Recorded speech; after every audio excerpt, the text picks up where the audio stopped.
never-ending obstruction of Congress that his administration's waging. Joining me now, one of the Democrats who attended Hicks's interview today, Democratic Congressman Ted Lieu of California. Congressman, what was it like? Thank you, Chris, for your question. Let me first make clear that the Trump administration is obstructing every line of inquiry from Congress. For example, we want to know, why is the Trump administration suing to eliminate health care coverage for Americans with pre-existing conditions? They're blocking us. Specific to Hope Hicks' testimony today, they were asserting something that doesn't exist. The White House attorneys and Department of Justice attorneys were saying she has absolute immunity. That's not a thing. No court has ever recognized it. They're going to get destroyed in federal court. Well, okay, so is that before I want to get to that, I want to you start off with something that I've been curious about. We've been tracking, and it's hard to track in the sort of public record, document production by this White House along a range of questions, whether it's Puerto Rico, the census. Right. Lots of document requests have come from Congress doing routine oversight, nothing to do with Mueller. Has any of that, just the most basic, obvious, constitutionally empowered oversight, has any of that been met by this administration? Most of it has not. That's why you saw the Oversight Committee actually hold Wilbur Ross in contempt. We are getting some movement from Attorney General Bill Barr, so now they're letting members of the House Judiciary Committee and House Intel Committee review the underlying evidence. So we're getting some movement there, but for most lines of inquiry, we're getting total obstruction by the Trump administration. Now, to this doctrine of this absolute immunity, the chair of the committee, Jerry Nadler, said the White House is having the doctrine of absolute immunity, which we will destroy in court. I have to say, I'm not a lawyer, but I have never heard of absolute immunity, which sounds extremely powerful, almost comic book-like. What is that?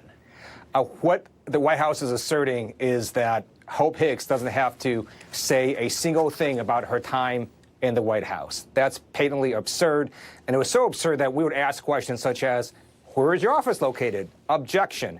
And finally, it got so absurd, I actually asked a question. I'm very excited it got through. I basically said, okay, on your first day of work at the White House, was a day or a cloudy day? They did let her answer that question.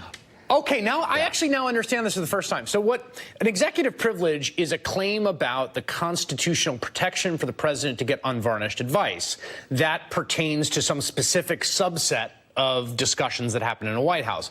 What you're telling me is the White House isn't making that claim. They're making a broader claim that literally no scintilla of fact about her time in the White House does she have to testify to congressional oversight about. That is what separates absolute immunity from executive privilege invocations. That is absolutely correct. So, for example, she did talk about her time on the campaign. And on the campaign, she was directed by Donald Trump to basically lie to the American people about Karen McDougal, the hush money payments, and so on.